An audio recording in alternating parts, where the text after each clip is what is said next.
We have an amazing interview for you in this episode. I am talking with Jilly Jones, real estate veteran who has a wealth of knowledge. But make sure you stay to the end because this conversation goes in a completely different direction outside of real estate. The other stuff that preceded it, very, very good information. You want to get all of it, but make sure that you stay to the end because we definitely go into a lot more things that you are going to want to stay tuned for. So I would rather be known as coming from a long line of property owners rather than renters. I don't mean that in a sense of everybody was wealthy or have to be rich, because I think that's a myth that people think that you just have to be wealthy to be to own any kind of land or real estate, and you really don't, because again, there are so many different avenues where you don't have to pay market value to get your hands on some property, to get your name on a deed. You can always tell the quality of the neighborhood by who's out at what time people are out. If you're driving through a neighborhood and you see, ladies out, in yoga pants, workout clothes, strolling around, whatever, you're probably in a good neighborhood. But if you go to a neighborhood and you see guys hanging out, not working, riding children's bicycles, things are a little inflated. I'll be honest with you. I don't want to sit here and act like they're not, even because I represent sellers, and like I said, everybody's still wanting top max $20. They want 2020 prices for their home still, and it's just like, honey. There are particles that are so small that you can't even see with your physical eyes, but they exist, and without those things that you can't see, you don't get the things that you can see. You can't get the cloth and the fabric and everything without the stuff that you can't see. And I think it's like that in the spirit with everything that we see in this world. Even when you create something, we don't get to see that creation without it first starting up here.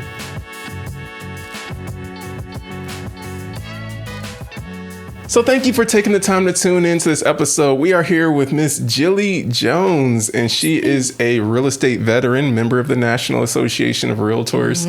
And she has graced us with her presence to be able to bring some knowledge from her vast well of information that you have to help teach us about some stuff with houses, some of the things that we need to be aware of, even if housing is something that should be on your radar right now. Some of the considerations that you need to have when purchasing a house. Some of the downsides of home ownership, but also some of the upsides of home ownership as well. So she is really, really good at working with clients and helping them see the big picture of, is this a step that you should be making, and how you can best navigate taking those steps as well. So thank you for being here today. And Miss Jilly also sings. She has the voice of an angel. Oh, please. She has the voice of an angel. So no, just I love the gifts and the talents, because I also I play piano.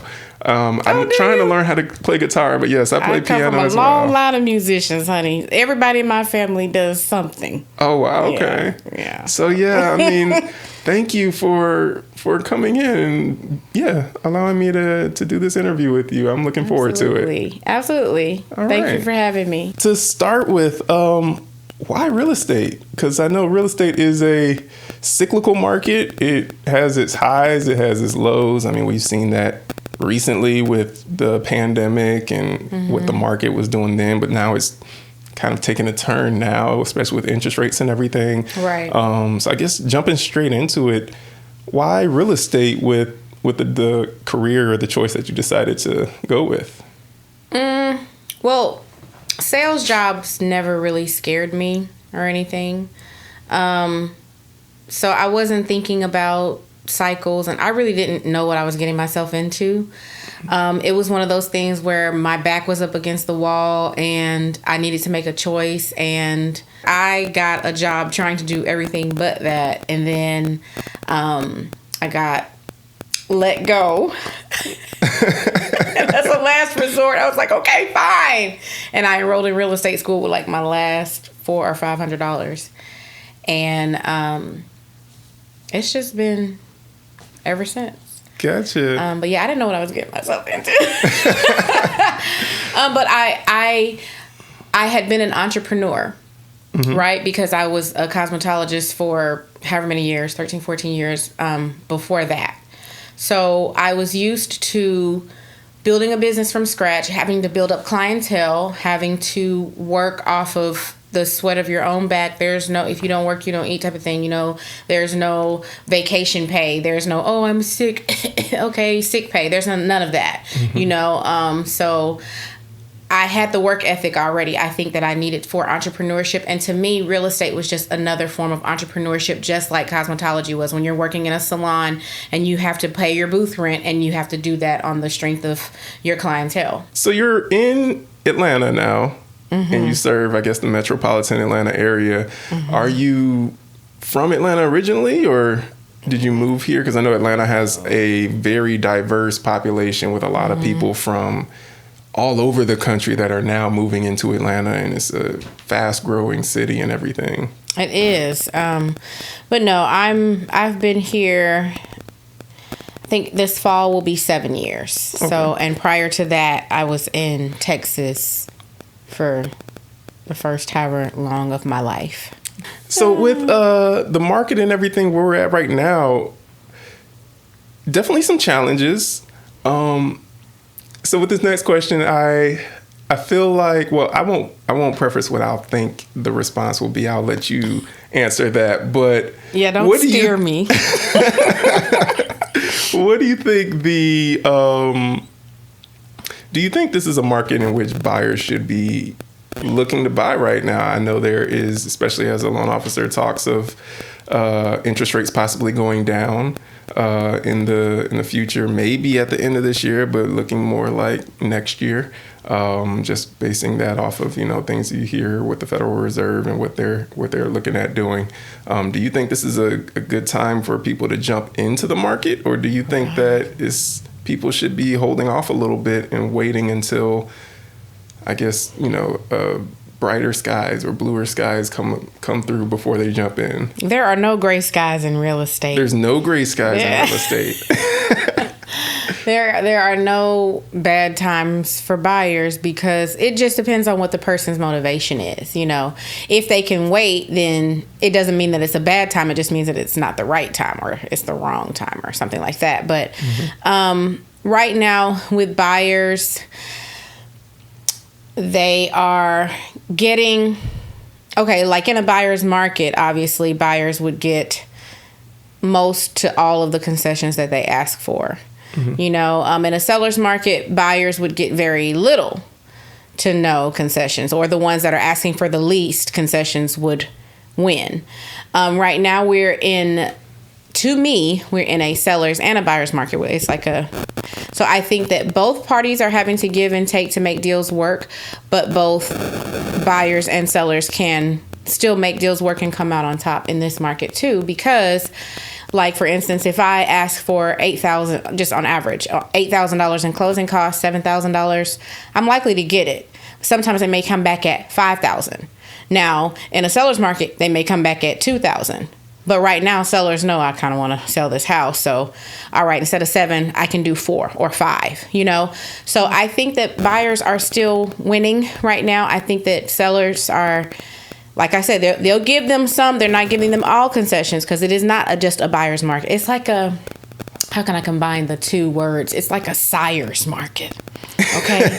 It's a Beller's market. Market. Gotcha. It's both. It really is. So yes, okay. It's a good, I think it is. As long as they have their ducks in a row. The buyers need to have their ducks in a row though in this kind of market, because it could come back that you may have to come up. If the seller says, no, I can't do 7, and you know you need 7 and the seller can do 5, well then you're gonna, just don't depend on that money and all of that stuff. As a buyer, you gotta be a little bit more, have your ducks a little bit more in a row as a buyer in this, in a Beller's market. Gotcha. In a Beller's market.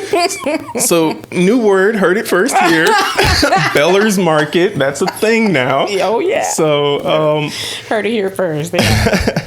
But one question I have, with the run up in the housing prices and everything, because that largely happened within like a 2-year time frame.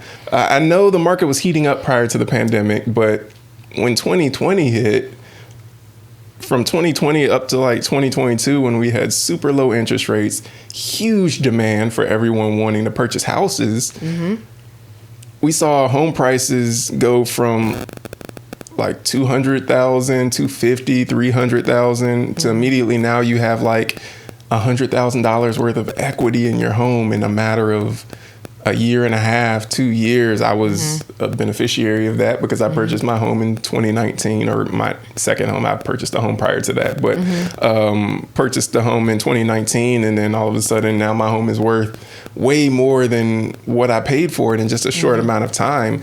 Do you feel like the housing prices in Atlanta are kind of just where we're at here to stay? And I guess the follow-on question with that is not so much that it matters, but do you see other solutions where people can go to try and get some relief from that? Because people who previously could have been able to purchase maybe at a $200,000 or $300,000 level now don't make the money to be able to purchase in the neighborhoods where they previously would have been able to buy homes at. Because of the interest rate, right? Well, the interest rate and the home prices. Okay, right. Because like if there was a house that was $300,000 that they could have purchased, and now that home is worth $400,000 or $425,000, and they don't qualify for the $425,000, but they could have qualified for the $300,000. People who want to buy homes, do you see an area or opportunity where they can get relief? So I guess the first question being, do you see home prices taking a dip back down to where we were used to previously? And then two, what do you see in terms of relief that home buyers can have from the current market and housing prices? Aside from moving somewhere, right? Like no, that's totally in the mix. Within the state. Commuting is definitely with a possibility if that's an option as well. No, I wasn't going to say that, but we want to retain who we can, even though we are very full here in the Atlanta metro.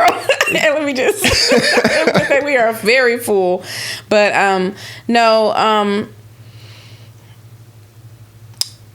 what I see a lot of homeowners right now in terms of sellers, they're still expecting the 2020 prices for their homes, not realizing that we're in a very different market because, again, in a Sire-Beller market, your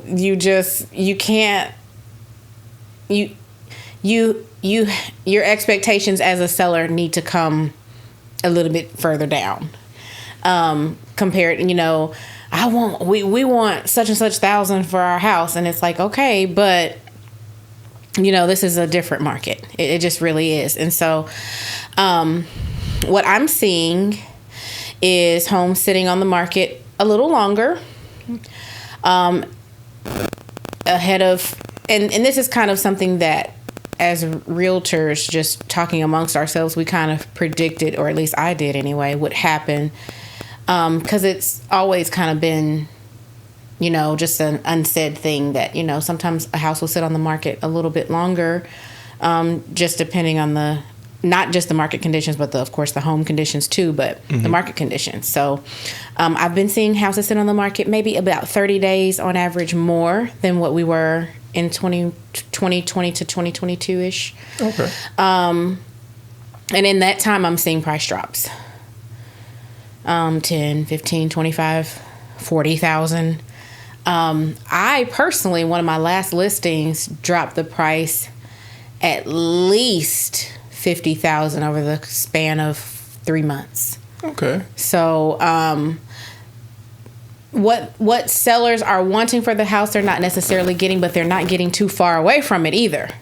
So Atlanta definitely has the, I guess it's an interesting city in terms of the commuting, but also there's a lot of things. There's so many things running through my mind right now. So I'm going to pick, for one, if you're on the north side of Atlanta, let's just say Marietta, Cobb, Alpharetta, it's a different feel than if you go south of 20, you get into McDonough, Locust Grove, even further out into Griffin, or even on the southwest side of Atlanta, East Point, and in those areas. So there's different feels all around Atlanta in terms of the market.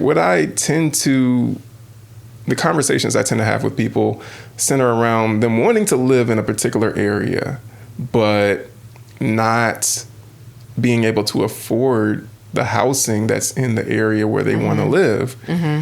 What are your thoughts in terms of whether or not a home buyer should pursue living in an area that's different, a little bit further out, where they may have to commute to work or commute a little bit further to get into the city and own a home, versus renting a home but being exactly where you want to be?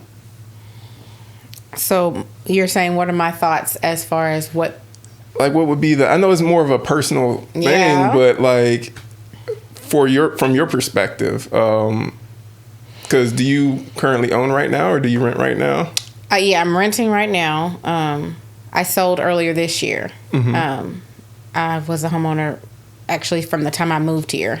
My very first home here, it was my very first home purchase, and my very first residence here in Georgia was a home that I had purchased. So I sold that earlier this year and began renting, and the plan is to purchase again very soon, hopefully before the year is out. We'll see. But it's really going to depend on your motivation, because I was not a realtor when I first moved here. And so I was living in a suburbish, just really it took me like 15 minutes to get to the freeway. And I was okay with that. Okay. So fast forward, I start working as a realtor, and, that commute starts, because I'm going different Gwinnett, may go to Cobb today, may go to DeKalb and, Spalding in one day. Like it's a lot. So at that point, the commute started getting on my nerves, and I was like, it wasn't cute no more. Right. And so I was like, when I was looking for a place, when I was getting ready to sell and I was looking for a place to go, I was like, I don't want any more long commutes, no more long commutes for the freeway. And the place that I found was like literally right off the freeway. It's in, downtown, midtown areas. I love it because I feel like it's central, so I can get everywhere. And for me, for my job, for this, that's what I need, because it just makes my life so much easier. However, I have a dog, and he deserves a yard to run around, and so I would consider a home especially when I'm purchasing, because I don't want to purchase a condo or a townhome. I don't want to do that again. Why is that? I'll just preface what I'm going to say with a little story of what happened to my personal experience. So the home that I bought when I first moved here, my first home, was a townhome. I wanted that because I didn't have any family here. I was just moving. It was just going to be me. And I didn't really know how to care for a lawn, and just having a home that without neighbors and people, it just intimidated me. And then I didn't want to have to cut the lawn. And I was, in my research, I learned that with the townhomes, a lot of them have neighborhood associations where they take care of all that for you. I was like, great, perfect. This is perfect for me. And at the time it was. So then fast forward, I didn't really like it was a new construction. I didn't really like the builder's grades floors. It was like this weird color brown. And so one day, it was like I was there for like a year. One day I woke up, literally, this is what happened. I was like, oh, I can't stand these floors. Lord, I want some new floors. Went to work, came home. My neighbor she was cooking, and there was a fire, and they had installed these sprinklers, and so much water came down to put the fire out that it not only flooded her unit, and the water seeped up under our common wall and ruined my floors as well. And her insurance paid for me to get some new floors, and I got the color that I wanted. But so that's a plus, right? Was, but just the whole experience of it was like, man, because of your neglect, like, what if it had been fire? It just. I know they put fire, things in between, but it's not 100%. And then, about the last year and a half that I was there, she got this huge dog. It was like German Shepherd and Rottweiler mix. I was like, why would y'all mix them two dogs of all the dogs? Anyway, so you can hear him through the wall. And I'm just like, it'd be all times, especially when they would leave, you know, and he was lonely. And he was like a infant. He was like under a year old, but he was like this tall. It was bad. Like, it was like, and they named him Tux. It was just, and so I feel like things like that could have been avoided just with the privacy and with, you know, if you're going to experience calamity in your unit, fine, but I don't want to have to be involved in that in any kind of way. But I did get a new floor out of it. But I just want to, I'm ready for the responsibility that I dodged in the beginning. You know, I'm ready for the yard if I have to do it. Probably won't be me. Somebody I pay. But I'm ready for that. Yes. With home ownership, then, what are some of the downfalls that you see? Because I know, obviously, when you talk to many, you know, agents, there's a lot of pluses to owning homes. What are some of the downfalls that you see to owning homes? Some of the drawbacks or some of the things that people need to be aware of? Couple of things. First thing, I just want to compare it to renting, I guess, because in an apartment, if your light bulb goes out, even, you call maintenance, they come in and replace it. Now, if you're renting like a home, you call the landlord because your light bulb went out. They're going to be like, so, you know, change it. But still, if a tree falls on the roof and you're renting a single family home, the landlord has to fix that because that's their property, right? But when you're a homeowner, everything that needs to be done to the property falls on you. And if you are not a good steward over your finances, something like that could potentially cause you to go into foreclosure because you couldn't pay for the repair, especially if it's going to make the house habitable or not. You know, like a air conditioning or something that there's a hole in the roof and you can see through to the sky and it needs to be fixed, but you don't have the money for it and you don't have the means to get it, and it's all on you. So, you know, that's kind of a downside of home ownership, is that for those that are not good with their money, it could be a struggle for them to really manage the costs and the responsibilities, actually. I think I want to use that word, responsibilities of home ownership. Would you say that home ownership is for everyone? No. And I know for a fact that it's not, because some people, they have the means, and I've literally told, I just don't want to own no home. I don't want to be responsible for nothing. I don't want to have to, I just want to pay my rent and live, and something go wrong, you know, reach out to the land. You know, they don't value ownership because they really have no, I think, understanding and education as to the benefits of it versus renting, or else everyone would be striving for it. If they knew the upsides of it, to me, far outweigh the downsides. You can't just get in your home and just do any and everything that you want. So that's, to me, another down. You can't even do that in a rental, especially. But, you know, with the proper permits, you have the freedom to do that. But even then, people still think that, you know, I can do what I want. It's still rules and limits. But so I think, to me, that's actually a pro and a con, or a downside and an upside, you know, so. And I say the same with HOAs as well, depending upon if you get a home that's in an HOA or not an HOA. I know that in a personal story, my mom lives in a HOA neighborhood where, you know, every HOA can be a little bit different. There are some of them that actually will tell you what color you can paint your house. You have to clear it with them before you just go and paint your house whatever color you want to paint it. Right. Sometimes people are like, well, I want to put up a fence because I want a privacy backyard and tall 6-foot fence. Well, if that doesn't go in line with the HOA, that fence ain't going to be going up, or you're going to spend the money for that fence, and then you're going to have to spend some more money to take that fence down. Face heavy fines. Or face the fines, yes. Lien is next after the fine, right? Yes. There's a lien. And then when you go to sell, well, somebody's got to, I ain't paying it. Yes, you are. Or you're not selling.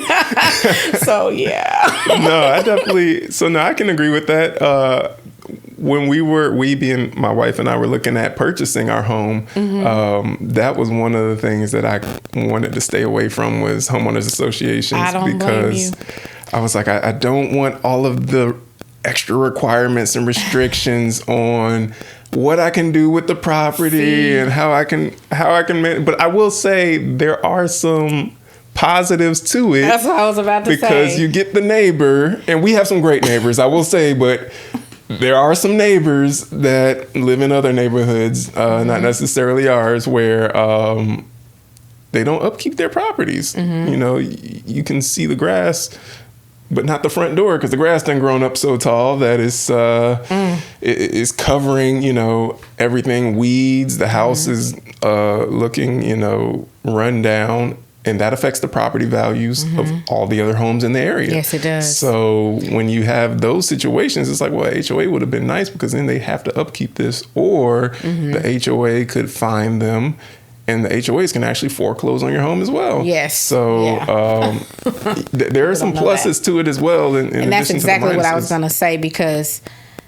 of course I feel the same way. You know, an HOA, a home in a non-HOA community is okay. However, depending on how you want to live, to me, as long as the HOA is not exorbitant, like I don't want to really pay $3,000 a month, you know, for HOA in the W, in Midtown, you know, downtown. I don't really want to pay that. But of course, and it depends on what's being given. For instance, like when my townhome was in an HOA community, and it was $150 quarterly. So $50 a month, and they came at least once a week in the spring, summer, and early fall, and cut the grass. To me, that was worth it enough, because to have your grass cut once a week. Now, granted, it was a little patch of grass about the size of this, you know, rug, but you know, in the front, and then in the back, I never fenced my yard in, because once you fence it in, then you're responsible for the grass. And I was adamant, I am not cutting any grass. That's why I bought the house where I did. So, I enjoyed riding through my neighborhood and being able to take pride, because everybody's yards look nice and uniform at the same time. And so for that reason, because I feel like you should drive a nice car, but you should live in the nicest house that you can afford, in the nicest area that you can afford, because that's your peace.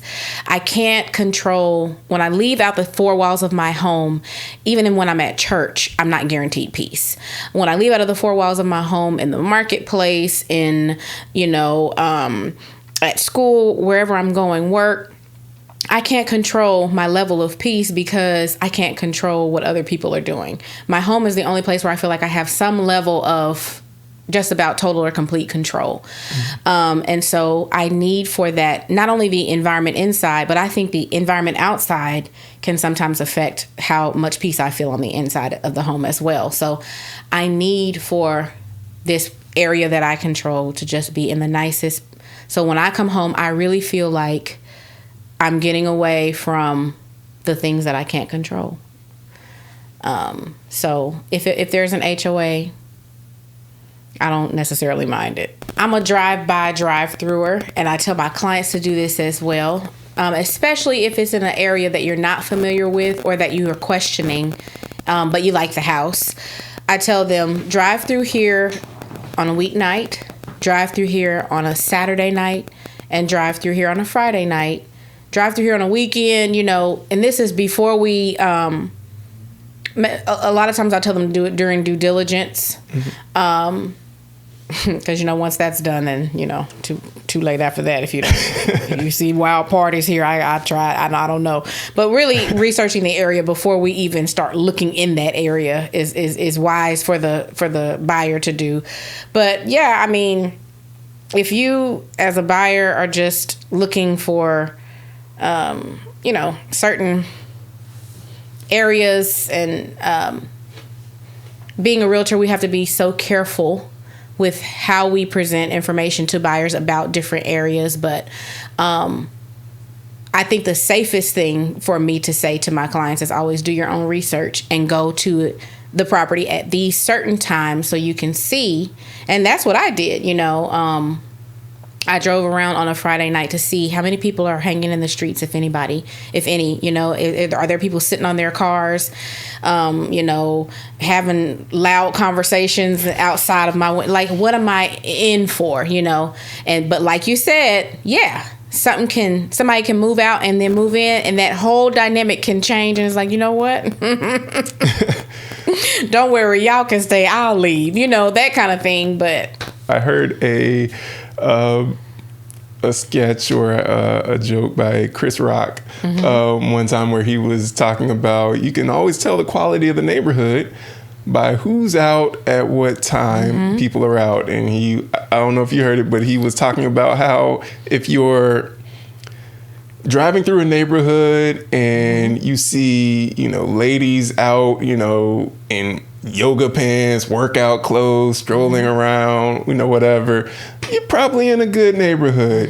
He was like, but if you go to a neighborhood and you see guys hanging out, not working, riding children's bicycles, those types of things, that, you know, you're probably not in that great of a neighborhood. You might want to keep looking until you get to you know, the guy should be working, essentially, you know, doing something productive. But no, that does speak a lot to what you were saying, though, in terms of what happens in the neighborhood. But one of the things, I guess, in getting back to the houses with some of the restrictions and everything, you were talking about taxes and making sure that when you do work on your house and everything, you have to pull the permits and get all that stuff done.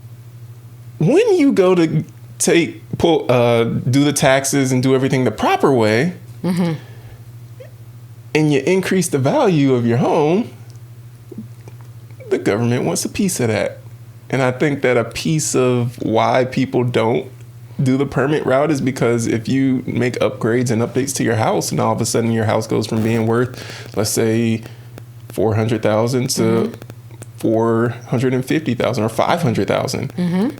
Now the government's taxing you on $500,000. Yes. And so your taxes go up. And so I think that's one of the reasons why a lot of people don't. Oh, I know that's why. Yeah. That, and now your insurance is having to insure a larger and more expensive piece of property. So your insurance has gone up. If you're heating and cooling this larger piece of property, like you expected that expense, you know, okay, I'm okay with that expense, but you know, all the taxes and insurance, it's not something that you want to be, you know, hit with as a surprise. You know, permits are expensive enough in themselves, and it's a sometimes painstaking and a long process, depending on what county and area and city you live in. So. And time is money in and of itself. And so, I know that's why people don't do it. And it's tempting. And that's why, I mean, I think it's a biblical principle. You have to count up the cost of the entire project, right, you know, ahead of time to make sure that you can finish it. Because otherwise, if you start out and then you have to stall the project, people are going to be like, oh. I remember there was this on the Housewives of Atlanta, Sheree. There was this mansion that she was building, and it just took her forever. And I remember how people were just like taunting and, you know, her about it. And I was like, that's the same kind of, you know, because it's just like, you don't want to start out something and you're not sure that you can finish it. And I know that passage very well. Look at you quoting the scriptures. Frederick, it's a part of my pedigree. No, I do know that. And it's you're right, though. You do have to count the cost of everything. I think a lot of people count the cost of the job, but not the increased cost to all of the other things that are going to come. Exactly. It's like you start this job, it's also going to increase your insurance. It's going to increase your taxes. So you're not just paying for that one thing. You need to count up all of those costs as well. Yep. No, that's good. That's really good. So in that, I mean, I know that all of the costs tend to be one of the things that deter people from purchasing a home. maintenance and upkeep, I think on average about 1% of the purchase price of the home is about what they recommend you estimate in terms of what your yearly maintenance and upkeep would be. Budget, so, yeah. Exactly. So if you're purchasing a $400,000 home, 1% of that's $4,000, and that's what you should estimate for yearly maintenance and upkeep for the house and everything. But with all of the taxes, the insurance, the maintenance and upkeep, all of those costs, you still feel like that the benefits outweigh all of the other costs of owning a home? On the back end, yes. Okay. Because real estate has created more wealthy people, more millionaires than any other vehicle in history. I don't know. It's just so easy to, gain wealth through real estate, or have something to pass down inheritance wise in the family. Even if you don't sell the house and you just keep it in the family, now we have something that we can liquidate if we absolutely need to. And it's just one of those things sometimes when you don't know where you're going to be in life. You get to a place where you need several $1,000s. If you own a home and you have a little equity in it, hopefully if your credit is okay, you can possibly get out of that situation. But just finding $40,000 when you have a situation come up in life is a lot harder than, well, I have this asset and I can draw from it. So that's why I recommend that. But no, depending on, I just go back to kind of what I originally meant to say if I didn't say it. Depending on who you are and what your motivations are, is going to determine whether or not home ownership outweighs renting. Okay. And I wanted to address another question that you asked, and I don't think I answered it. Like some solutions for people, like looking, how can they still purchase a home and not have to pay as much these days? I think that's kind of, is that? Yes. That's kind of, and yes. I remember I didn't address that. No, and it's absolutely. been in my mind. So, one thing that I'm doing personally is looking at HUD foreclosures. And I'm really into tax liens, tax deeds, and things like that, which is essentially purchasing property for basically for the balance of the unpaid taxes instead of the market value of the property. We love that. Short sales, any kind of discount I can get, that's kind of the route that I want to take right now, because things are a little inflated. I'll be honest with you. I don't want to sit here and act like they're not, even because I represent sellers, and like I said, everybody's still wanting top max $20. They want 2020 prices for their home still. And it's just like, honey. With what you said earlier, even if you just have something that you can leave to your children and something that they can be able to utilize to help start them off on a leg up that you didn't maybe have when you were starting out on a leg up as well. I know in the scriptures it says that a good father leaves an inheritance to his children's children. And the inheritance of fathers is a house and riches. And if you leave that house to your kids, that's something that's going to, how much different would your life be if when you came of age, your parents gave you a house, no mortgage, no rent, you could live in it without having to pay a monthly mortgage or having to pay rent or anything. And even if you didn't want to live in that house, you could rent that house out, take the rent money and go live where you actually wanted to live. How much different would your life look if you weren't having to, or anybody, exactly, having those housing expenses, having to work just to then take the money that you've worked for and hand it over to the landlord, hand it over to the insurance company, whoever it is that you owe money to. I think even getting to that point, that's one of the benefits that I definitely see in what my wife and I are trying to do, because obviously we have a plan to acquire even more properties, because I think, like you said, real estate has created more millionaires than I believe any other entity. Vehicle. Yeah. Exactly. I think real estate has been consistent. It's been steady. Obviously, it's got its fluctuations and everything, but over the long haul, over the last, I believe it's like 63 years, the average appreciation of a home has been about 4%.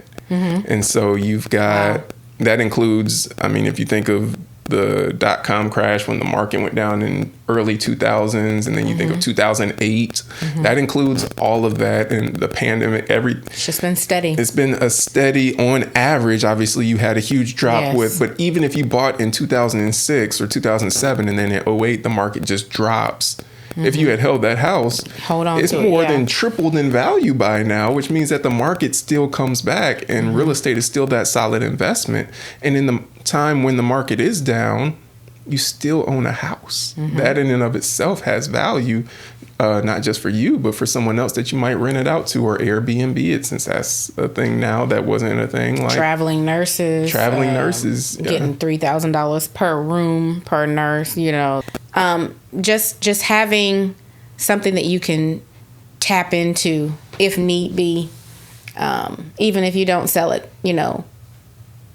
Just, it's not for everybody. I understand that, but it's definitely, I think it should be.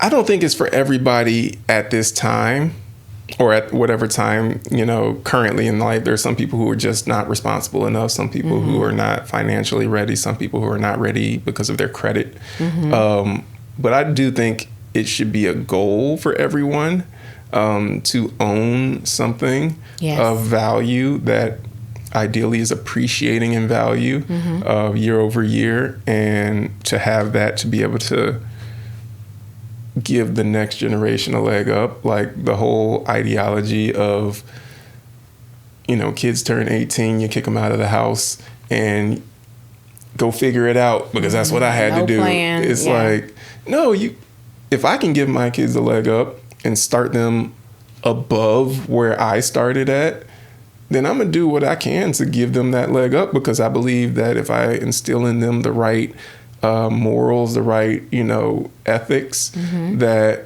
they will stand on that platform and then be able to build it even taller for their children and their children. We can now start building legacy.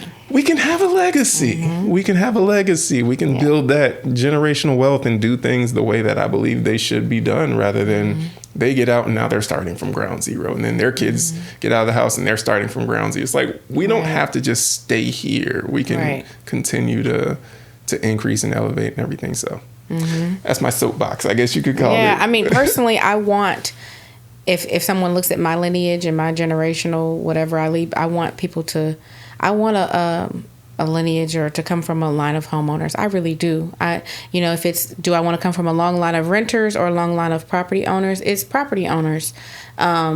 Just because, to me, that sets the stage to just usher in, wealth for future generations. Can you, I hate to use the word throwing away money, but what are you gaining when you're renting? What are you building? Essentially, it's money that you'll never see again. Whereas when I pay every house note I paid, I got that back when I sold it. I really did. And that in itself, even though the money was worth a little less by the time I got it, because obviously inflation and it was a 6-year difference, but still it was the principal. I got it back. Yes. So I don't know. It's just so many reasons. I could talk about it forever. No, absolutely. And I think one of the things I'll say, in my family, one of the things that I'm proud of is that there is property that my family owns. Not me personally, but it's in the family, that within my lifetime will have been owned for over 100 years. Wow. And I think it was originally purchased by like my great-great-grandfather. And I don't know many, if any, people who can say that because there has not been this lineage or legacy that's been built Property through owners. generations, Yes. where you have something that's been in your family for decades, something that's been in your family for generations. It's a point of pride, man. That is a point of pride. Oh yes, no, absolutely. And I think that you may have not come from a rich family, as I heard this from I think it was Dr. Sonia Stribling. You may not come from a wealthy family, but a wealthy family should come from you. So you might not have been the person that had a lineage of family who had property and passed it down from, person to person or generation to generation, but you can be the person that starts that for your children, and then the next generation and the next generation. And you can see that chain of wealth that has been growing from generation to generation started with the decisions that you made and decided, the actions that you decided to take. So I love that, because I think a lot of times, and when I say I want to be known, or, as coming from a long line, I would rather be known as coming from a long line of property owners rather than renters. I don't mean that in a sense of everybody was wealthy or have to be rich, because I think that's a myth, that people think that you just have to be wealthy to be to own any kind of land or real estate, and you really don't, because again, there are so many different avenues where you don't have to pay market value to get your hands on some property, to get your name on a deed,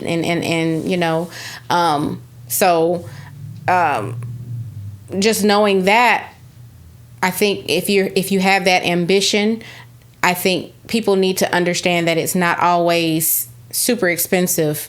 It's just a lot of responsibility. Yes, it is, because you do have to pay the taxes, or else, you're going to lose the property. You do need to keep it insured. You do have to do all of these things. So it's a lot of responsibility, but it's not too expensive. Nothing that can create wealth is ever too expensive. In wrapping things up and closing it out, if you could do one thing, it could be anything in the world, if failure were not an option, success is guaranteed. Oh. What would you do?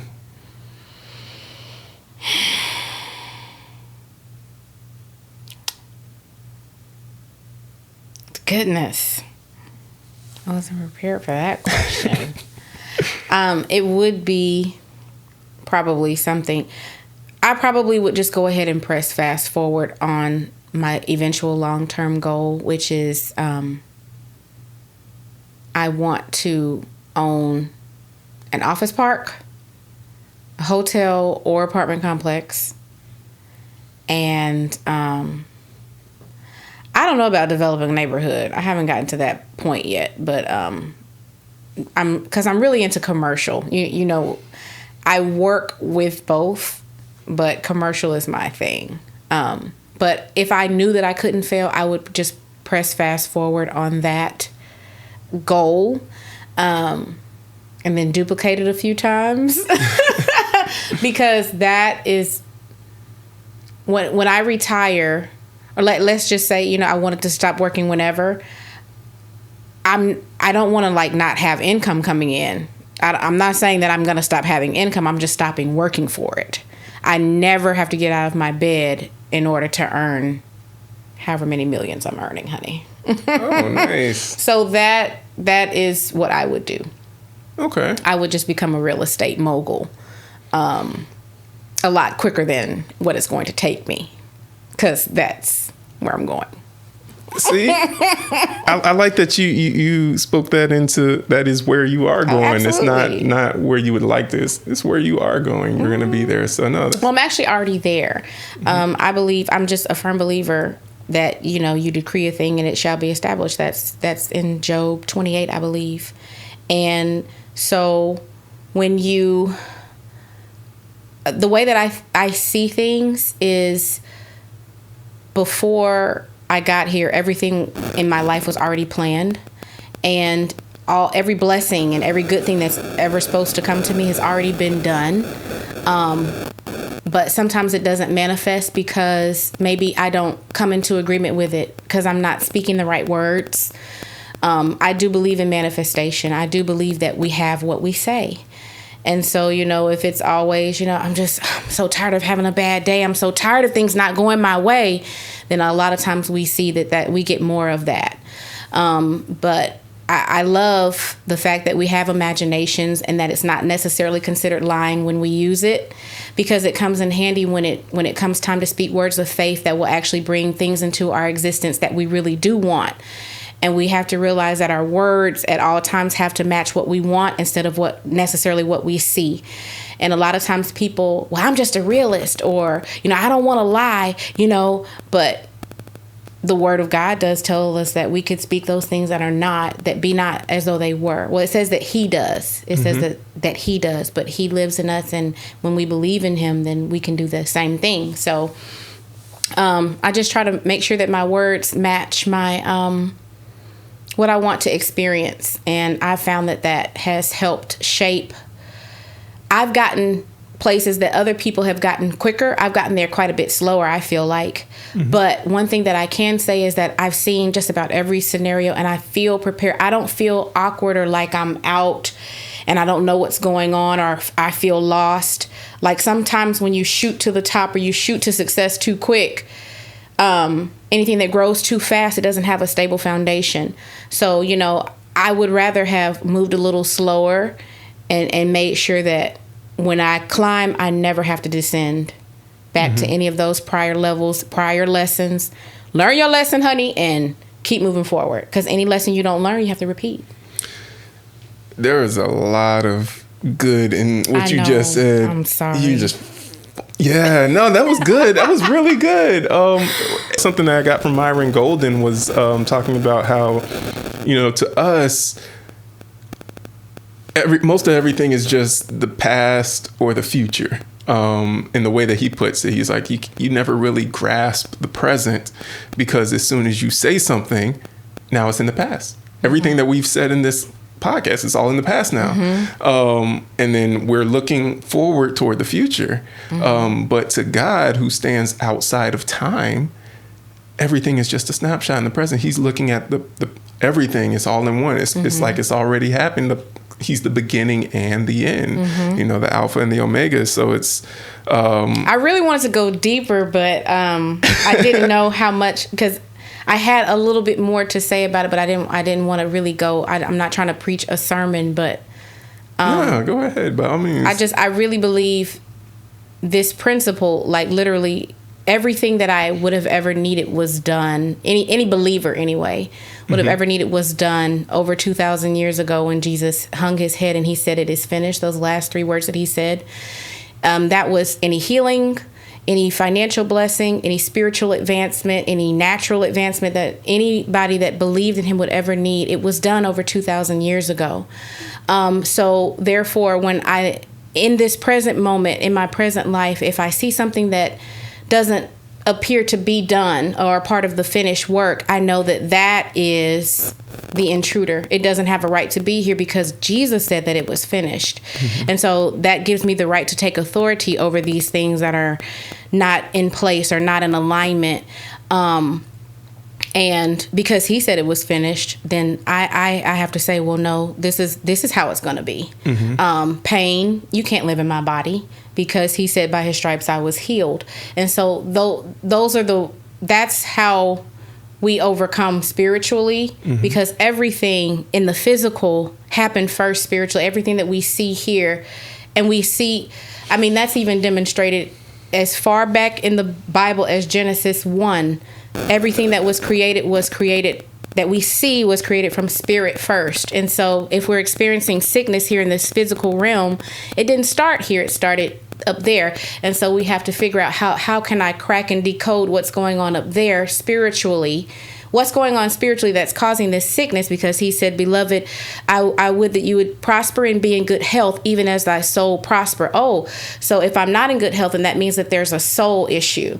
So, there's so much to decode in the word. There's answers for everything in the word, but you have to know how to use it, and you have to be a student of it. The book of faith, I guess you could say, in Hebrews 11 being the faith chapter, but it's like, by faith, we believe that the worlds were created so that, the things that were made were not made of things which are seen, but from things that are unseen, which means which are unseen. So it's like everything that we see now came from something that we did not or cannot see. And so I think that speaks to a lot, where it's like, you know, it starts in to the point that the spirit realm, you could say, is actually more real than the real realm that we're living in, absolutely. because, you know, it's that's what's creating everything. It's like, this is the expression of everything that we see happening in the spirit realm. Yes. You see where, even if you take it to the physical sense, we're sitting in these chairs right now. These chairs are, you know, some wood, some cloth, some fabric. If you break that down, you know, you've got atom, and I'm not the scientific guy, but in my limited scientific knowledge, you have atoms, and you've got protons and neutrons, and you've got molecules, but then you've got particles, and you've got subatomic particles. You keep breaking it down to a point there are particles that are so small that you can't even see with your physical eyes, but they exist. And without those things that you can't see, you don't get the things that you can see. You can't get the cloth and the fabric and everything without the stuff that you can't see. And I think it's like that in the spirit with everything that we see in this world. Even when you create something, we don't get to see that creation without it first starting up here in your mind, which I can't see what you're thinking, but everything has to start with something that you can't even see before it actually gets brought into the physical, where we can actually experience whatever it is that has been created. That's right. For we wrestle not against flesh and blood, but against spiritual wickedness in high places, principalities. That scripture was just talking about everything that we just said. I love anything that I say. I should be able to find it and back it up with scripture. I have my best friend. He said, I love that about you, because I'm never going to teach or have any sort of doctrine if I can't back it up with scripture, because that, for the believer, is our roadmap. Basic instructions before leaving earth. Like it really is the BIBLE. So, but yeah. Yeah. No, that's wow. So we are definitely going to have another conversation. I know, right? On another episode. We're talking about houses. Yo, no, this has been good though. This has been really, really good. Thank you so much for taking the time to come on and have this conversation. Thank you so much for having me. No, absolutely. It's been a pleasure. We'll definitely have to continue this conversation again. So, yeah, that's all that we have. Thank you for tuning in. Take care and be blessed.